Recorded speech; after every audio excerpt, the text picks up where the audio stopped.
Hello, my name is Zara Hoffman. I'm the founder of Inimitable Books, a small publishing company and now fiction imprint of Ulysses Press dedicated to uplifting marginalized voices without pigeonholing authors into writing about their trauma. Our stream today is another cover reveal. I'm always so excited about these because I finally get to share these beautiful covers with the public rather than just me and the author talking about, oh my God, we love it so much, but we can't tell anyone. And first author Inimitable Books will be publishing. Samantha Tronfeld is back again to interview our lovely author of Heirs of Bone and Sea, Kay Adams. And I'm going to let them take it away. So thanks, everyone.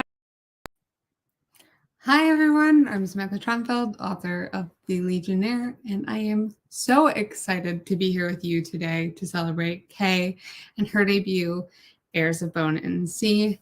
As the apparently unofficial interviewer for Inimitable Books, I cannot tell you how cool it is to get to share this moment with all my fellow writers. So very excited for that. Kay Adams is a fantasy author living in Big City, Ontario, surrounded by a massive TBR pile and an equally massive teapot collection. A graduate of the University of Toronto's Celtic Studies program, Kay began weaving worlds and creating characters using a mix of folkloric fascination and celestial curiosity. When she isn't writing, she can be found scrolling TikTok until her time limit runs out, existing in the same vicinity as her two cats, Goose and Ducky, or staring at her rainbow library until a book she wants to read magically materializes. Except the books she really wants to read are the ones she's writing. As a reader, the books I want to read are also the ones she's writing. So everyone gather around to welcome Kay into the stream. Hi, thank you so much, Sam.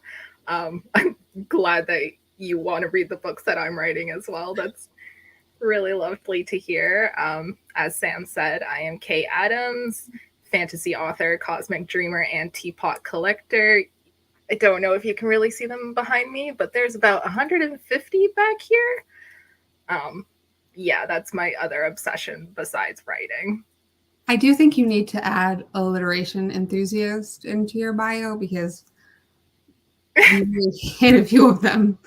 I feel like that would be just a little bit too on the nose considering how much alliteration was already in there, but accurate.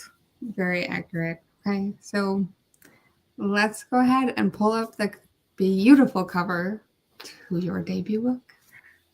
So if you haven't already had the chance to see the beautiful cover of Heirs of Bone and Sea on Instagram or otherwise on social media, this is the absolutely lovely cover. Let's talk a little bit about the symbolism. Yeah, it is absolutely stunning. Every time I look at it, I'm just like, that's my book. Like, it's gonna look so beautiful on my shelves. Yeah, so Heirs of Bone and Sea, you kind of got a little bit of both there. You got the bones, you got the little sea, the wave over my name, which Keelan did a fantastic job with that, and the colors are absolutely stunning. The blue goes really well, obviously, with the sea, but one of the main characters, Kelly, has blue, like sapphire eyes, and I just think it just goes really well. This is her book. There are the 2 points of view characters, Kelly and Evan, but this is really her book, and I just think it's a beautiful color, and the little cutlasses crossing at the back of that bone wheel, those are for Evan. Her weapon of choice has to be a cutlass. She disguises herself as a pirate, as we will find out. So obviously had to have that in there. And the little crescent moon just hanging up at the top there. There's moon magic in this book. That's one of the things that I say everywhere that I post about it. There's moon magic. That's what it is. So just having that little shiny moon right there. It's so beautiful. It's so great. It's just so dark and gritty, and that's what the book is, and I love it so much. As someone who has gotten the chance to read an earlier draft of this book, it definitely fits it very well. So this is one book that you can judge by its cover. If you like this cover, you will like the contents of this book. Please do judge it. It's It such is a so beautiful pretty. cover. I'm in love. When you went into the cover design process, did you have an idea of what you wanted to see out of it? How much change, stay the same? Honestly, I've been all over the place. Back when I first started the book at the start of the pandemic, like 3.5 years ago, um, I didn't really know what I wanted. I know I wanted there to be bones and like moonlight, but in terms of an actual cover, I was just kind of I didn't know. My first real inspiration was The City of Dusk by Tara Sim, which has like that central focal point and then all the symbols like coming out of it. I don't have it on hand right now to show you, but that was really sort of what I was looking for, just something with like a central focal point. And I just told Keelan, I was just like, hey, these are the ideas that I want, like the bones, dark, moody, the sea, the moon. She came back with one draft that had, instead of like the filigree in the corners, it had like pistols because it's a pirate book. But in this kind of fantasy, there's no pistols. So we went back. We're like, how about a little bit more filigree? Just Yeah, sort your of characters don't have any like automated weapons. They all have like blades and stuff. Yeah. Or magic in Callie's case. just swords and a crossbow. The one character, he kind of has a crossbow. That is her weapon in this book. But yeah, just sort of went back with the filigree. In one draft, the bones were a little bit too white, so we just darkened them a little bit to make them that sort of grayish color so that the title would just stand out. But honestly, it didn't go through that many changes. I loved it immediately. I think the bones look nice, darker like that, because they look like they've been buried for a while, and that's just more disturbing. It's like they're not fresh bones. How did we get those bones? You will have to read. You might have to read the book to find out where all these bones come from.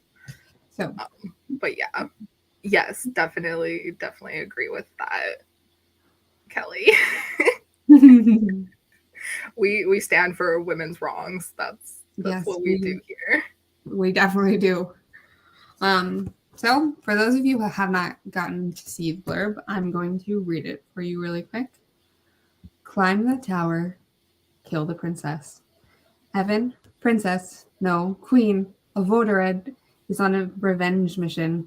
After witnessing her parents' brutal murder by the king of Morama and the horror of his undead army, she's vowed to kill his daughter.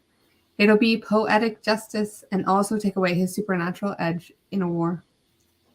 But when she realizes the princess might be an ignorant pawn, she changes courses and hides her royal identity.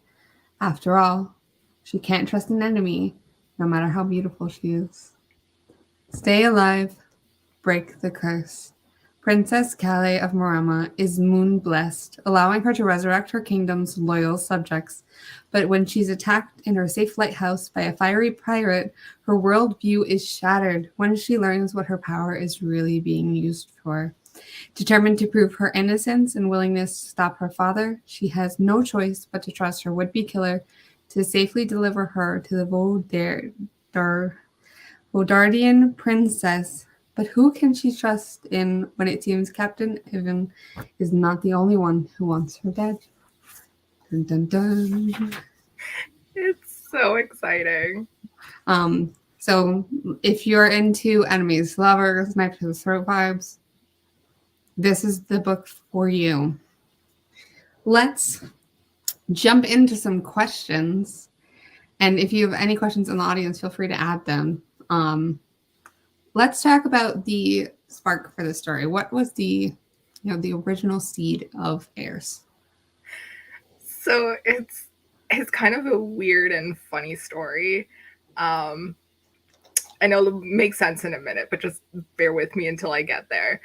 So right before the pandemic hit Canada, so March, late February of 2020, there was this little movie that was kind of popular at the moment. No, it wasn't Tangled.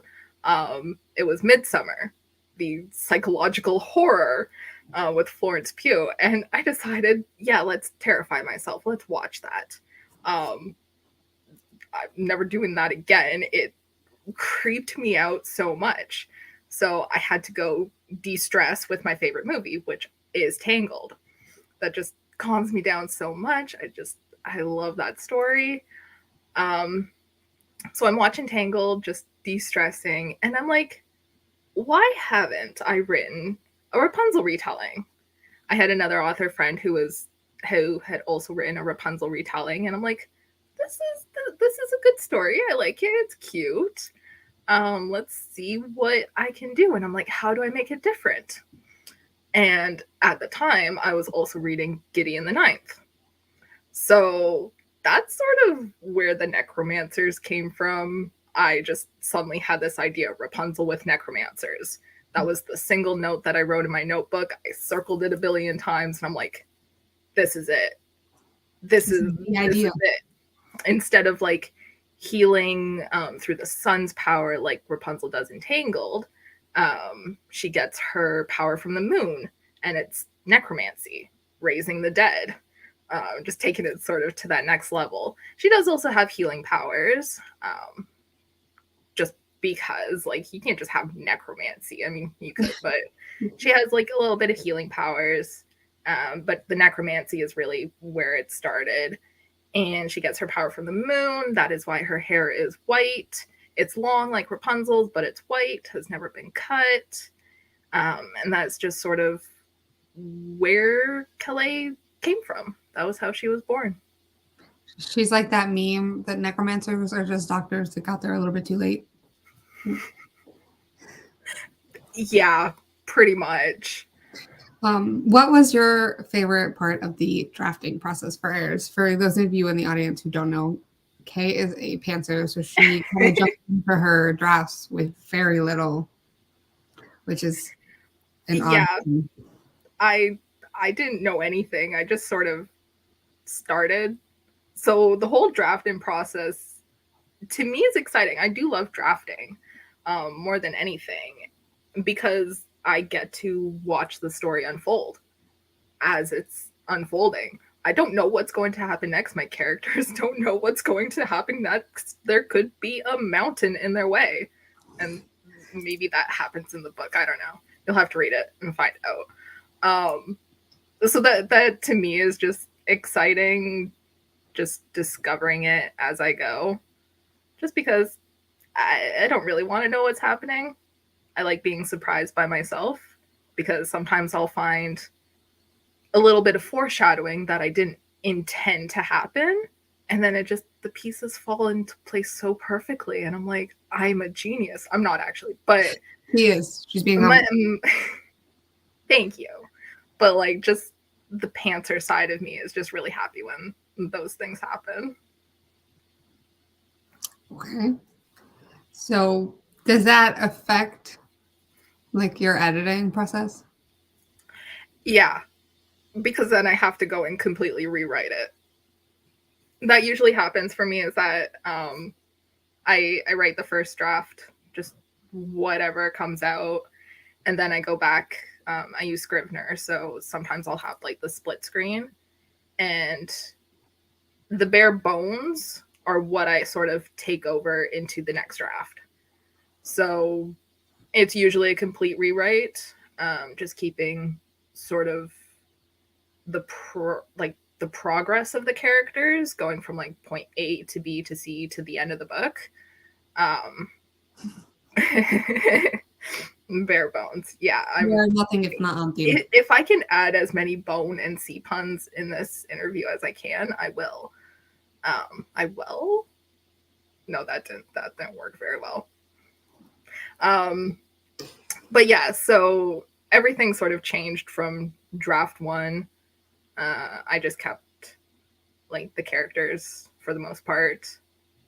I may or may not have placed a mountain in their way just because I could, and they needed another like week or so because the book takes place over a month. So I had to follow that timeline pretty carefully, which was actually difficult in editing because, like I said, I don't plan.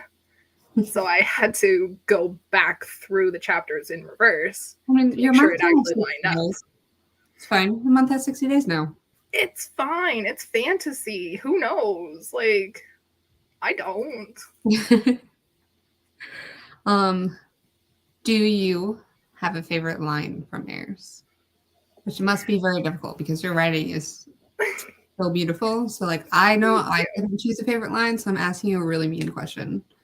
No, that's fair. I actually went through the book really quickly a few days ago to try and find a favorite line because I was like, I've written so many words. I don't remember a single one that I wrote. But the one that we're using in promotions, climb the tower, kill the princess. That's a quote lifted directly from the book. Evan says that. I guess that's not really a spoiler. It's in the blurb that she's going to kill Kelly. So that's a really fun line. There's another line after, again, it's not a spoiler because it's in the blurb, after Evan kidnaps Kelly and they go on this like little journey of self-discovery and murder. They don't, there's murder, like it's a book about, you know, an undead army trying to kill everyone. So There are weapons on the cover. You should know which. not a spoiler. But there's this scene where they're talking to each other for the first time and they're getting under each other's skin already. They're like, I don't like you, you're annoying, you're this, you're that. And I think it is Evan says, you're insufferable to Kelly, and Kelly is like, and you're intolerable. And Evan's like, that's the same thing. And Kelly is like, no, you will tolerate me, but I will not suffer you. And I love the implication of that. Like, Kelly is not taking any shit from her captor. She's just like, oh, it's my roomie. That's lovely. Plenty of fun jokes. Hmm? They're putting plenty of fun jokes in the Why chat. did this go? Yeah. I have a weakness for puns. So, like, these are hilarious. Stop it. I'm trying to focus. But I appreciate we'll get back to it. When I read that line, I literally had to close my computer and scream a little bit and then go back to reading because I love it so much. So when you said that, I was like, oh my God, yes. Perfect. It's a great line. Like, I'm just proud of it for myself for thinking of it. But Kelly is like, no, you will tolerate me, but I will not suffer you. I will not suffer a thing that you do to me. Like, I just love her in that moment. It's such a good sum of their characterization too, their way that they interact, the way that you build together. Yeah. It's so nice. Yeah.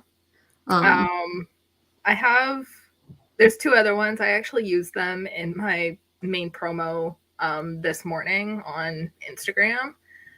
Kelly says, I was a lighthouse now, strong and defiant, because she's always she doesn't really get along with her mother.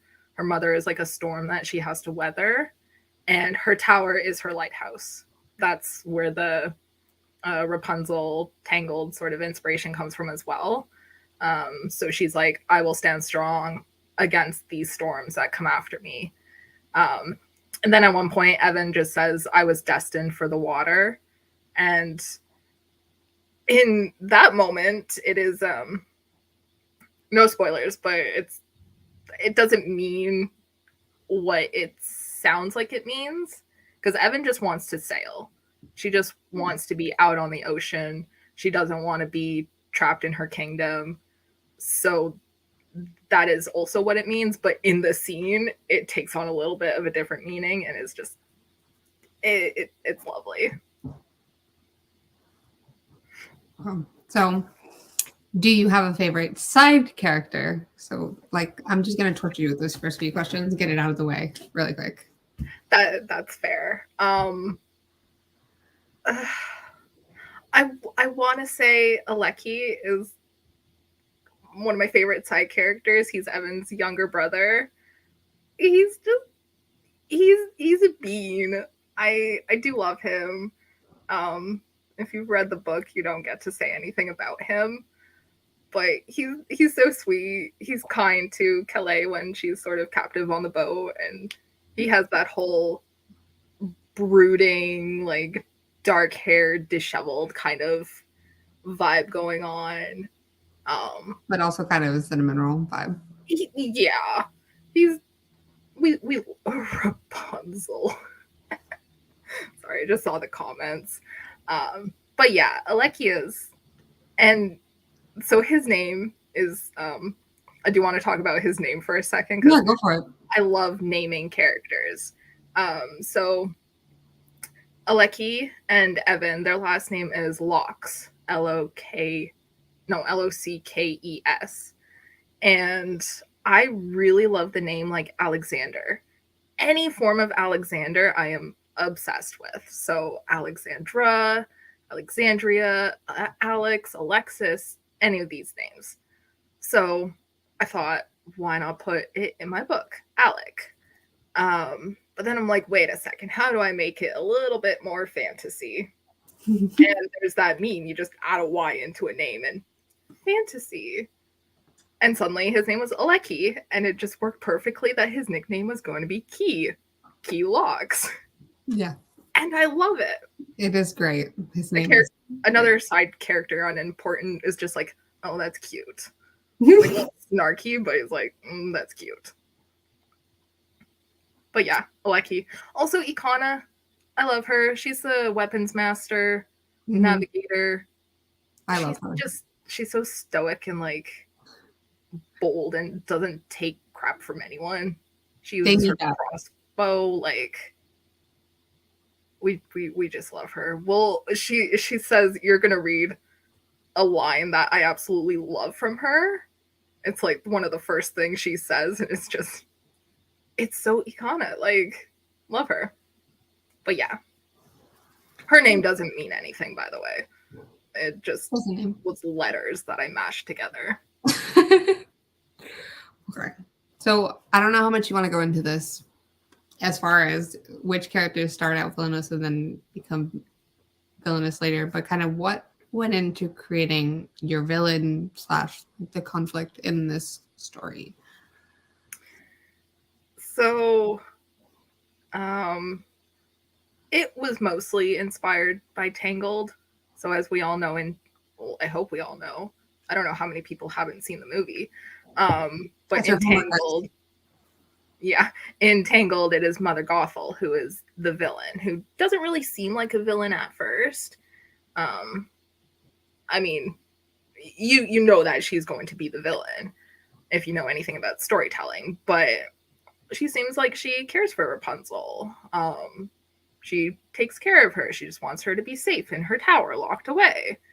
And so that kind of inspired the villain, which I think it's in the blurb as well. It's not a spoiler.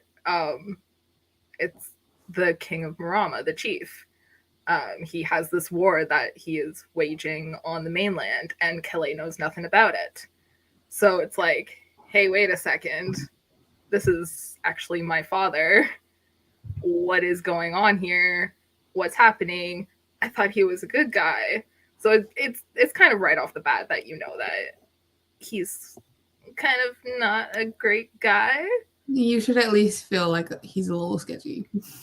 Just a little. I mean, it's in the first chapter that I will read later. So, but that was just sort of the vibes. I was like, again, it's in the blurb. It's not a spoiler. Evan's parents die before the story even begins. That's sort of what sets her off on her journey. And I'm kind of that person that doesn't include parents in my books. So I was like, how do I make Kelly's parents like there but not be there, you know? So that was just sort of the inspiration. And then I have one more favorite question to ask, and then I'll stop torturing you. What was your favorite scene to write? The ballroom scene happens about halfway through the book, and I won't say anything more, but I don't think it's a fantasy without a masquerade. I mean, yes, it is. It obviously doesn't have to have a masquerade ball or anything, but I am that person who will include one. There's tension, there's fancy ball gowns, there's these two girls who are starting to realize that, oh, maybe there's something there, and then suddenly they see each other at a dance in the other's honor, and it's like, oh, do they act on it? Do they not act on it? Do they get to dance together? You'll have to find out by reading it. But it's a lovely scene. So we are going to jump into a more craft-centered part of this chat, and talk a little bit about character creation. So, you see, Jesse said they better dance. They better dance. Better dance. I guess you have to read it. As a huge fan of enemies to lovers relationship, can you talk a little bit about how you created the foundation for them to have that arc? Yeah. Sorry, I have to keep fixing my crown because I decided to wear the crown in honor of, princesses. I wanted to write a book that had proper enemies to lovers. So often you see that term thrown around and they're just like, oh, I just have a mild dislike of this person because they messed up my coffee order or something. Like, it's something so mundane. It doesn't get to the heart of the characters.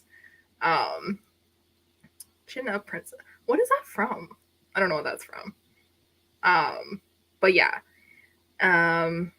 So I wanted to sort of get to the heart of the enemies first and realize why at least Evan hates Kelly, why she's out on this revenge mission, why she's so angry at the world. Because she is just pure anger is driving her. And Kelly is just kind of caught up into it. She's like, wait, this isn't really my war.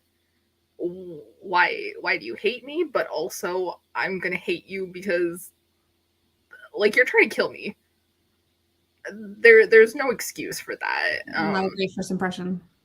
Yeah, it's great. But it's really just about a lot of the driving force in it is Evan's anger, and that's where the enemies comes in. But then she starts to realize, you know what? It's not this girl's fault. Maybe. She doesn't actually know. She's like, how can I trust you? How do I know what you're saying is true? And Kale's just like, just believe me. But yeah. I wanted them to hate each other right off the bat and have a little scuffle the first time they meet. And maybe just a few more scuffles and some knives to the throat, because who doesn't love a good knife to the throat scene? So I love that you're saying, the fact that this is Callie's book, but it is fueled by Evan's anger, because they, even before they really knew each other, they've been connected through their parents, through this history of trauma and war and suffering in both of their countries. The two princesses are tied to each other. So that I think that's a really cool way to look at it. And then I wanted to talk about what are like the main things that make up the princesses, because they are very different, but they still have some beliefs, some personality things that do connect them. So can you talk about like the main things that were important for Calais and for Evan? Yeah. Calais she starts off really naive. She thinks her dad is doing, little explorer adventure things on the mainland. She thinks he's just a sailor who likes to sail. He's the chief of the island, so he's protecting his people on the island. So she's a little naive at first and entirely way too trustworthy. There's a few scenes where she should have learned the first time, but she doesn't. And it happens again, and then it almost happens again because she's trusting. She kind of wants to believe the best in people. But after chapter 1, she learns this horrible thing about her father and what he did, and she's like, how does she reconcile that with what she knows about her father? So her personality is just sort of, she's learning to be more careful about who she trusts. And that's when Evan comes in. Evan is just angry. That's her entire personality, pretty much. She's just an angry little princess slash newly queen of her nation. She can't let people in after what just happened. My crown fell off. I'm really sad. It's not staying in my hair anymore. Evan, what was I saying about Evan? She's angry, and her anger is a very self-destructive kind of anger. And we see that there are several trigger warnings for this book, and they will imply what kind of anger Evan has. And she has a lot of like inner anxiety about everything. And that is just her personality. She can't see past the bloodshed. She can't let anyone into trust. And so both of them are like, I can't trust this other person, but they learn that they kind of have to in order to stop the bloodshed. I definitely think, having anger that comes from grief, from what she's dealing with, is a very powerful thing for a character to be dealing with. Yeah. Especially in a fantasy world where she has so many responsibilities suddenly just kind of dropped in her lap. So yeah.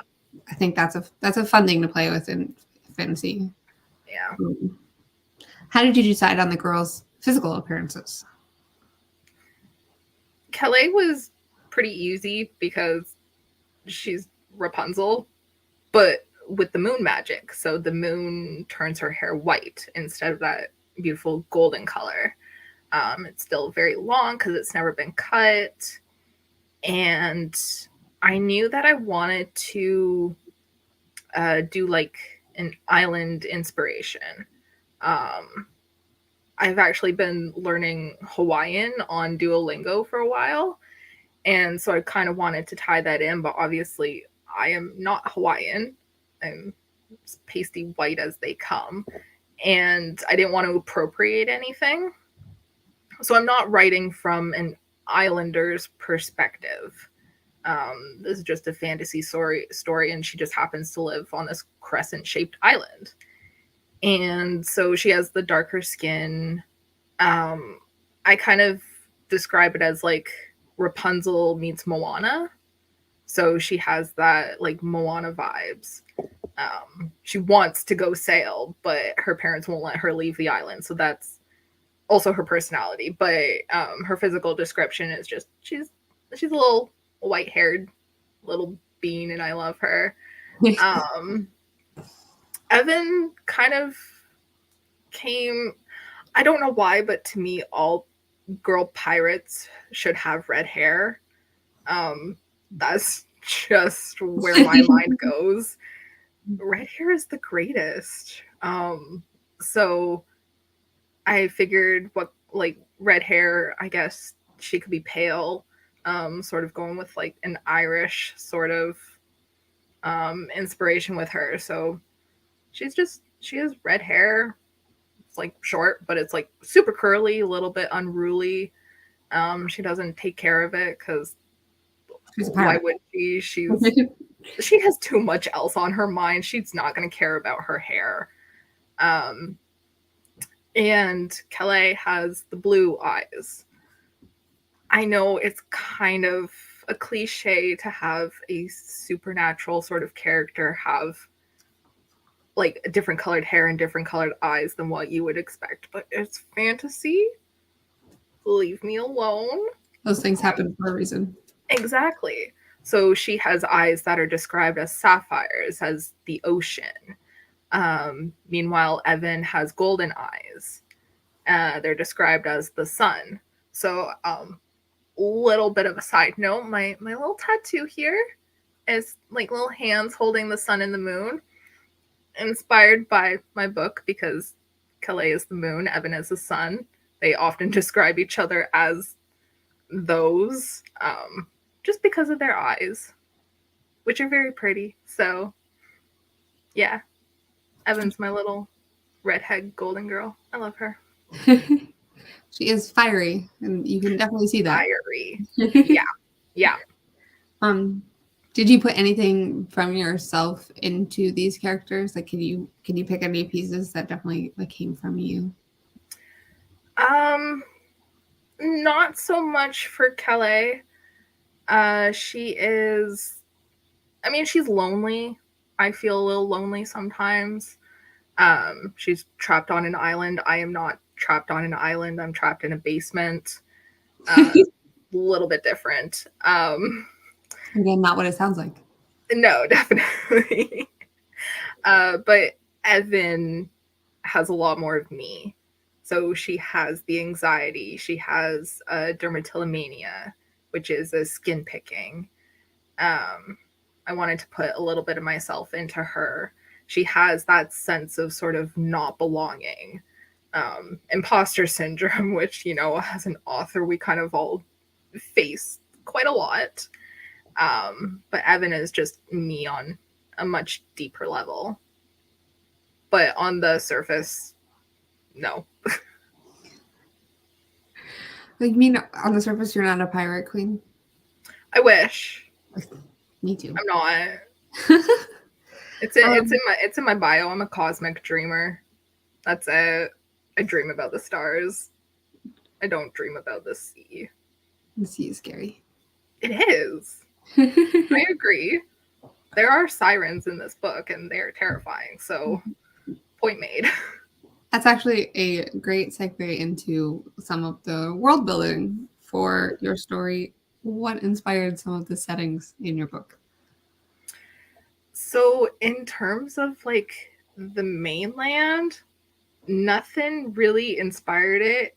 But in my mind, I saw sort of the bottom like half of the United States and then like a chain of islands just underneath it that are crescent shaped. So I hope Grayson is having a great time making my map because that's really all I had. Now in terms of their names, again, names usually mean a lot to me. So the two main places, Calais Kingdom, island nation, is Marama. It's a Hawaiian word. It means moon. It was just perfect. I don't think I was looking for words that meant moon, but it just popped up and I was just like, yep, that's it. We're going with it. They're going to be little crescent-shaped islands because, moon-shaped things. So that was fun. And then Evan's Kingdom, Vodard, however you want to pronounce it, it will change pronunciation several times.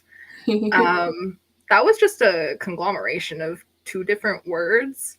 So Voda, which I know I'm not pronouncing correctly because I'm English and it is a Czech word. It means water. And Ard, E-A-R-D, it's an Old English word for land. So it's water and land mushed together because that's sort of where Evan is. Like she wants to sail. She just wants to be on the sea, but she is now suddenly queen of her nation. So she's kind of like stuck on land. And it, in my mind, is Florida. So it comes out into the ocean. So that's pretty much all that I had in mind. And when I was thinking of other place names that they travel to, because they walk across, there's no horses, because why would there be horses? They decide to walk and make it more difficult for themselves.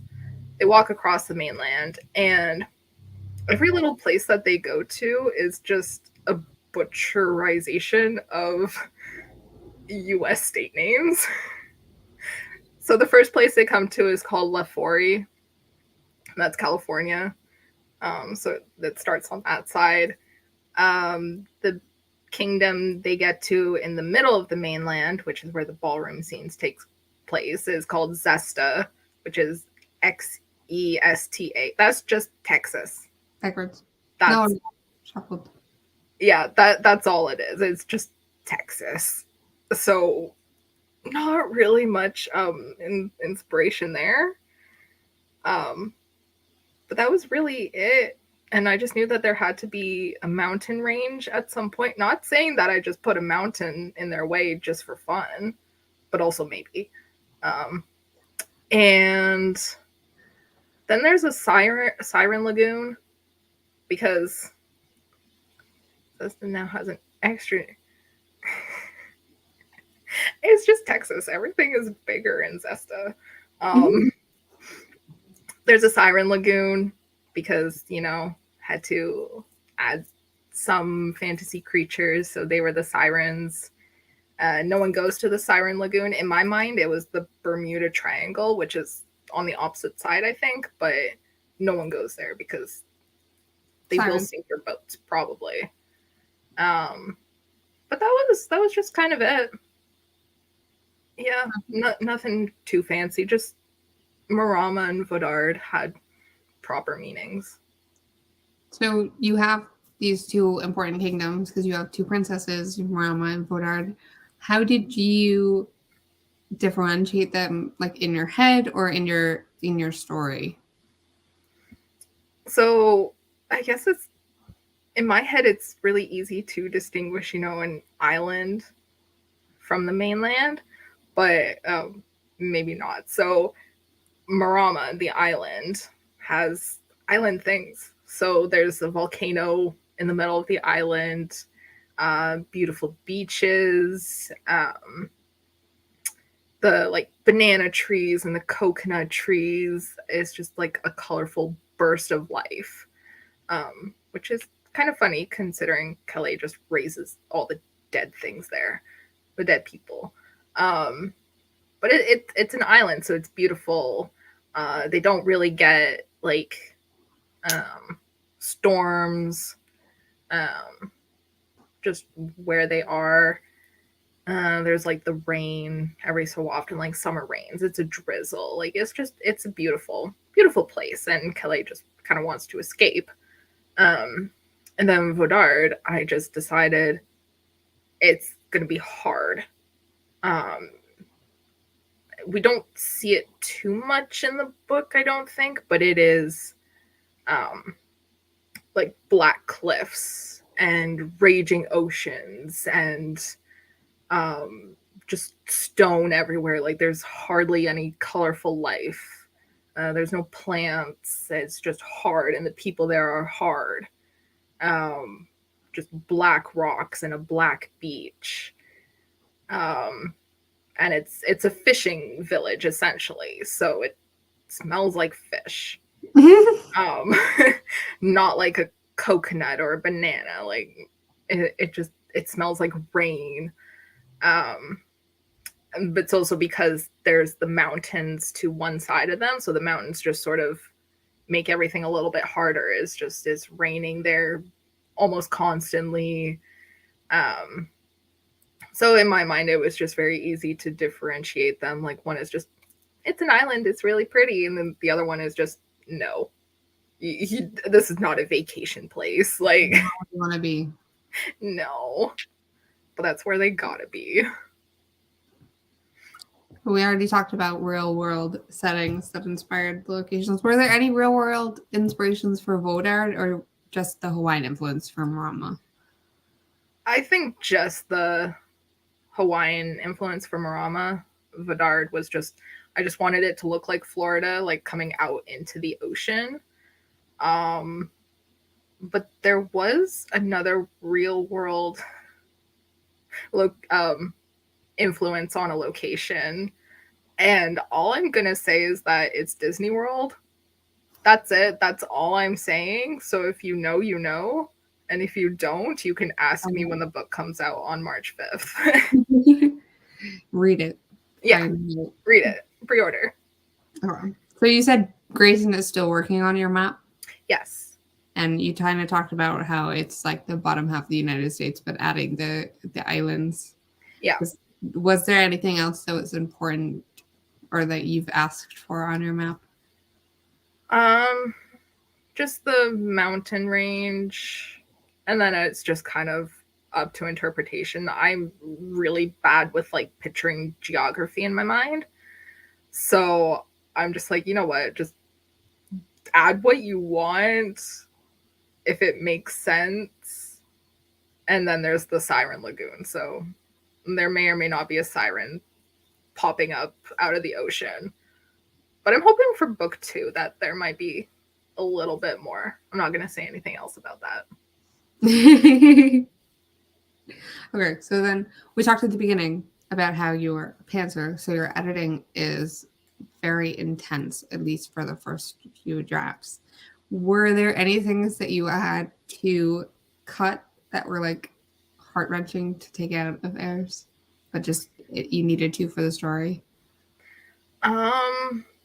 In terms of Zara's edits, no.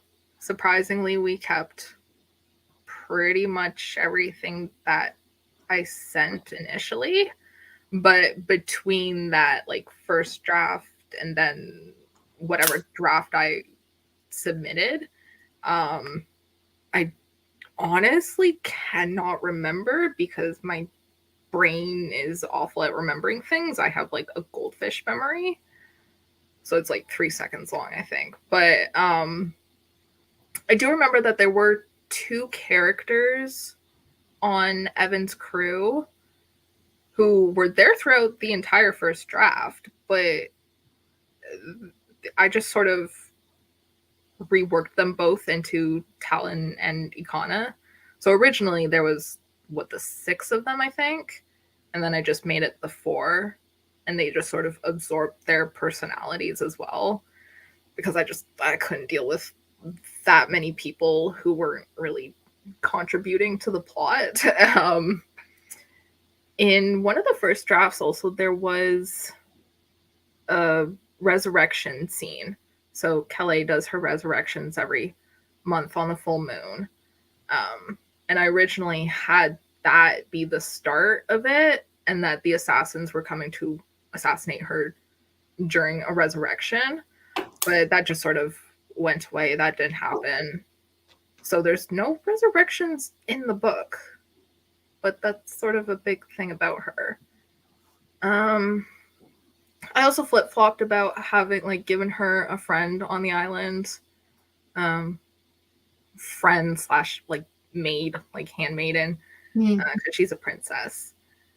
But it didn't really work out. I was just like, there doesn't need to be this other person. Like Rapunzel doesn't have a friend. She has Pascal. Like I don't think I need a human Pascal.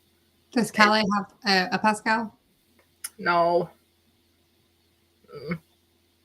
She has her books. She has her fairy tales that she brings with her. So I guess that kind of counts. And the original first line of the book did not stay in the book. It was "the warships have returned," which I love as a first line. But Kelly doesn't know that there's a war happening. So it doesn't make sense that someone would say to her, hey, your dad's ships are actually warships. Yeah. So that just sort of got erased. But everything else sort of mostly stayed the same. So it wasn't really too hard to cut anything out. I just kind of wish that there had been, a resurrection scene maybe see if Evan's crew could have had a few more people, but I think for her it worked. She doesn't need that many friends. So we have reached the point in this interview where we are going to do a reading from Heirs of Bone and Sea. For anyone in the audience, these scenes do have some trigger warnings for graphic murder, dermatillomania, and alcohol abuse. If that is a topic that you are sensitive to, you can mute us. The live reading banner will go away when you're done, so you can come back and join us. Yeah. So I am actually going to read about half of the first chapter, which is from Kelly's point of view. And then Sam is going to read half of the second chapter, which is from Evan's point of view. So we got a little tandem read sort of going on. And if it sounds like I'm about to cry, that's just because I don't recite things well. Like, I have issues with public speaking, so fair warning. But in the first chapter, well, backstory, because I'm not reading the first part of it. Kelly's been up in her lighthouse. She sees her father's ships returning, and they're damaged. They've been burnt. And she's like, what the heck? Like, this doesn't happen. So she goes down to see what's happened. And her father is wounded. And she's like, hello, father, why are you wounded? And he's just like, meet me in the infirmary. It's fine. So he wanders off, and she's just standing there like, So it starts with her just sort of trying to figure out, should she go see her father in the infirmary? My hair dragged through the sand and across the stone as I bounded over the threshold into the glittering foyer. Moon dust sparkled in the marble beneath my bare feet. Gold veins ran in rivulets through the floor, streaming up the walls to the vaulted ceiling, spilling into the 100-candle chandelier dangling from a glass dome. The colored windows flanking the doors stared into the velvet void.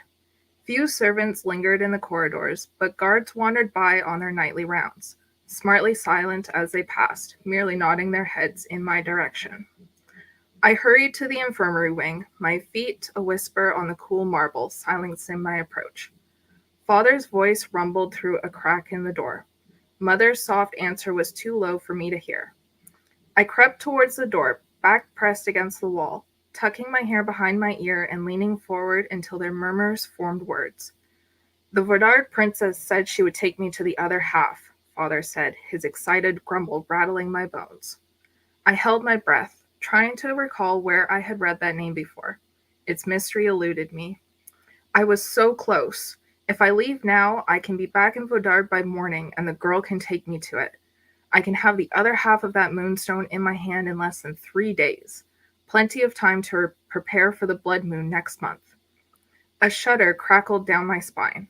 I had never heard that phrase before, but the way my father said it, almost reverently, made me believe it was important. She won't be ready. Why did you call the retreat? Mother pressed. I glimpsed her black shawl dusting the floor as she shifted her stance. Father grunted. A hiss blew between his teeth. She escaped when I cut out her parents' hearts. I slapped a hand over my mouth to stifle my gasp. The bloodlust in his voice echoed in my ears. I barely heard him continue over the ringing of violence. They bombed my ship. As we retreated, a second bomb exploded at the helm. That's where this came from. My hand trembled as I dropped it from my mouth. My father was injured. I had to go in there and heal him. But how could I face him with all my questions, knowing he had killed the monarchs of some kingdom across the ocean?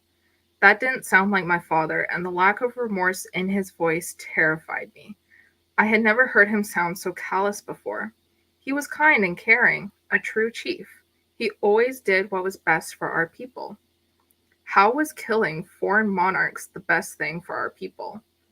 I heard the cot creak under his weight. Where is Kelly? He grumbled. Go find her, he barked to one of the nurses.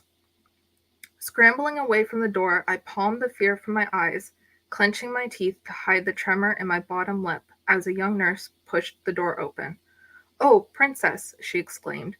Your father is waiting for you. She held the door open for me. I took a deep breath and let it shudder through me. The slow exhale calmed my racing heart.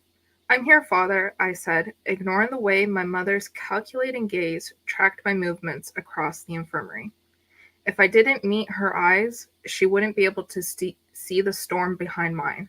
I was a lighthouse now, strong and defiant. This was the storm I had to weather.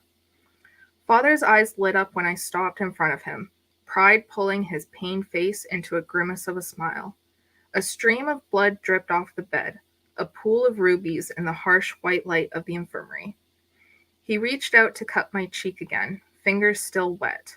How could this kind face hide a monster? Perhaps I had misheard. I shoved my doubts aside and smiled down at my father. Minnow, why do you look so concerned? This was just an accident. My stomach twisted into a knot. I pulled his hand down again. My father wouldn't hurt anyone for no reason. I had to trust that he knew best. Come, he said, tearing the remaining threads of his shirt. The fabric was so stained beyond its original color. I grimaced at the crusting blood oozing out of his side and reached blindly for a knife on the tray behind me. He grabbed my wrist, fingers pinching. No blood.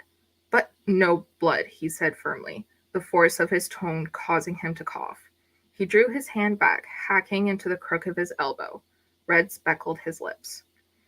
My gaze flicked up to my mother, only to find the ghost of her presence, her absence as startling as her silent departure. Huffing, I knelt on the ground, plucking a strand of hair from the waves cascading down my back. My hair had never seen a trim, but my parents allowed me to use it to heal, only a single strand at a time. I took a moment to crumple it in my palm, rewording the questions on the tip of my tongue. You would tell me, I said slowly, eyes locked on the mesh of cuts, if you were in danger. I meant it as a demand, but it came out closer to a question. You needn't concern yourself with that. His eyes bored into the top of my head. Minnow, you know why you stay on this island. To keep me safe, I murmured. The hair in my palm tickled my skin. Father tilted my chin up. Everything I do to protect you, to protect your gift. His fingers drifted to the cord around my neck, down to the silver pendant and obsidian stone resting against my chest. He eyed it hungrily. Power like yours must be protected. Say it. My power must be protected, I whispered. It had always been about keeping this gift safe and not putting myself in danger, lest anyone try to take it from me, or worse, kill me for it. If I was gone, so was my power. Do you trust me, Minnow? His fingers caught my chin again. I felt every slick drop of blood on my face like a brand, binding me to him, to this island. Always. My throat burned earnestly, but my face flamed with shame. The word felt like a lie, even though I wanted it to be true. Then trust me when I say you don't need to concern yourself over this. His gaze softened, and his hand slid to my cheek again. I leaned into his warmth, my heart beating in my throat. Finish up here, he said finally, dropping his hand. I leaned forward to press the strand of hair against his wound, murmuring the words to kindle the moon's healing power through me. The obsidian stone pulsed against my chest, warmth spreading down to my fingers, splaying through the cuts and stitching them back together. I'm leaving in the morning, he added, almost as an afterthought. My hand slipped against his side, and erratic light veered from the stone, briefly blinding me. I rose to my feet unsteadily. You're not staying for the resurrection? Eyes narrowed, he stared at the stone as if he could pick apart its secrets, though not even I understood them. The stone granted me power beyond comprehension, but only I was able to wield it. Its gift remained a mystery. The cord dug into the back of my neck under the weight of his scrutiny. No, he murmured absently. I have matters to attend to on the mainland. What matters, Father? I blurted. The stone burned against my dark skin, light flickering in its depths. It had never reacted this way before. I only felt its warmth and saw its light when I used my power, as the moon's gift channeled through the stone. This was strange, and I didn't like the way Father's eyes focused on the necklace and not on me. You've always been there for every one of my resurrections. Why not this one? He rose from the bed, large-chested and broad-shouldered. The skin stretched over his side, still stitching, straining as he moved. I will not hear any more of this, Kelly. He marched for the door, back through the trail of his own blood speckled across the white floor like red stars in a bleak void. Father, I cried, my voice finally breaking, please tell me, what war are you fighting? Enough! He whirled, the power of his words slamming into me like a gale, forcing me back a step.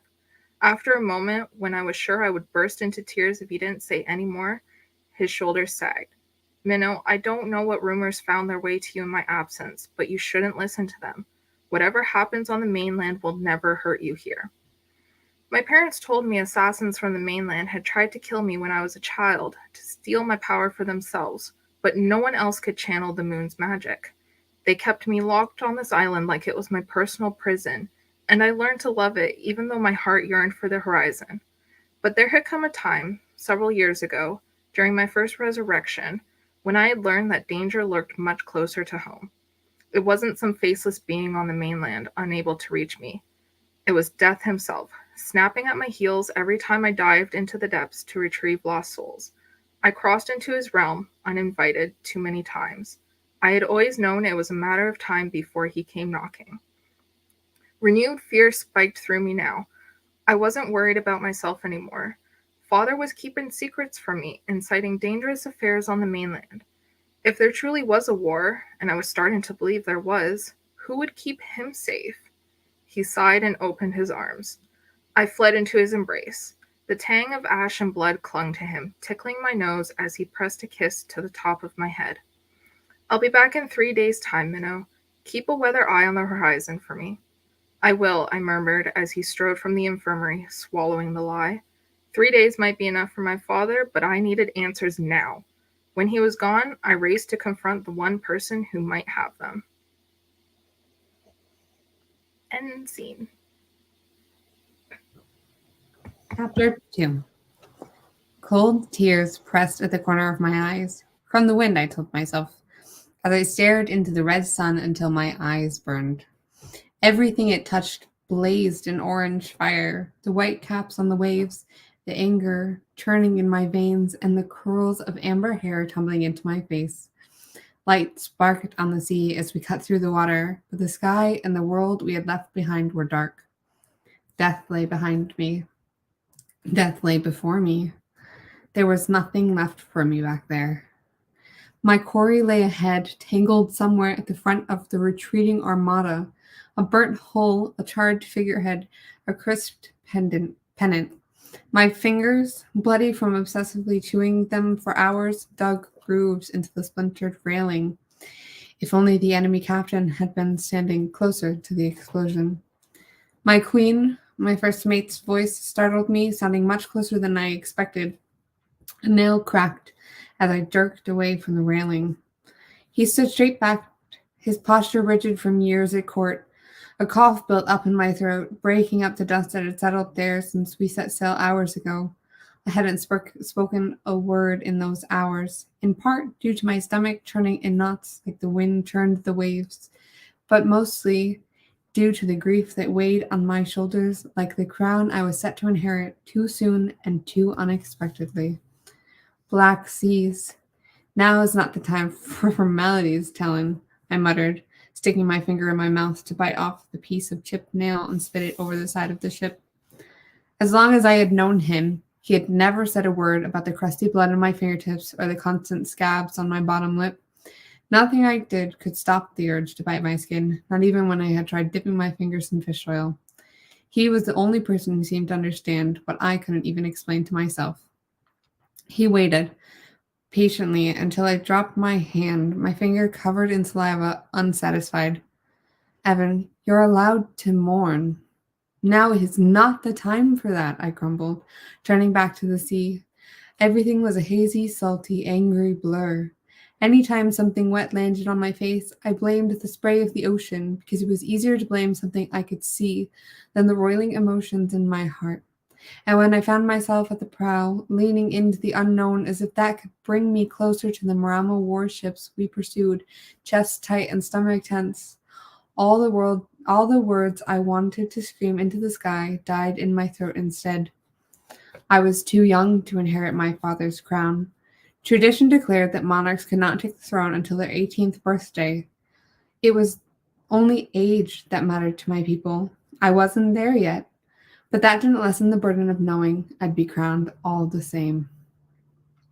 Wind whisked my tears away as I agitatedly ran my cracked nail over the pad of my thumb. I tried to focus on what lay ahead, but everything circled back to my dead parents. Even imagining what I would do once we caught up to the warships didn't stop their faces from flashing in my mind. We had been sailing straight since morning, following the warships at a distance to avoid being spotted, and now that we were so close, I could feel their killer's blood on my fingers. We have to catch up to those seized-damned ships. Talon sighed, shoulders slackening, rough-worked fingers sandpapering across the sparse orange fuzz dusting his jaw. We're moving as fast as we can, he said. Besides, we found something below deck you might want to see. Brow furrowed, I followed him to the hatch in the middle of the ship, the pain in my chest unfurling. It was replaced by an uncomfortable sense of dread. I hated the shadowy places on boats raised on stories of the ghostly souls of sailors trapped as their vessels sank, of spirits who sailed the seas forever. Ghosts lived in the dark corners of ships and minds alike, and I had enough of them in my life to believe they had followed me here. My first mate hauled the grate open, and I peered into the musky, fused, scented gloom. A candle flickered somewhere behind the stairs, the shadow dancing up and down the planks. Heart bursting like a lit explosive, I swallowed and descended into the low-ceiling space. The cargo hold was void of actual goods, except for a few crates, blankets, and ripe fruit thrown hastily against the wall, and 3 forgotten barrels of explosive powder. We had fled Vaudier too quickly to pack anything, but I didn't expect to be gone from home long. All I had to do was safely arrive on a stranded island, sneak into the palace, and kill the man who killed my parents. Easy, if not for the hundreds of warships between my ship and the shore. From behind the stairs came the distinct sound of someone gulping, followed by a bottle hitting a table. Groaning, I nearly slapped my forehead as I turned to see my younger brother slumped against a post with his eyes shut. A single candle, sitting dangerously close to the edge of the table, illuminated the sheen of sweat on his pale face. I circled the stairs. 3 other bottles cluttered the low table, one of them already empty. I kicked my brother's foot. Aleki. He cracked one eye open and sat up, beaming his most infuriating grin, the one that got him out of so much trouble as a child, the one I wanted to cut right off his face with my cutlass. Took you long enough, he chirped, his words slurred from the drink.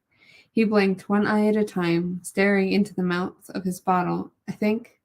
What time is it? The sun's going down. I wanted to be furious with him, but I couldn't muster the energy. I had no right to be angry at him if he wanted to drink his grief away. But he wasn't supposed to be here at all. Oh, then yeah, like he said, winking up at me. Took you long enough.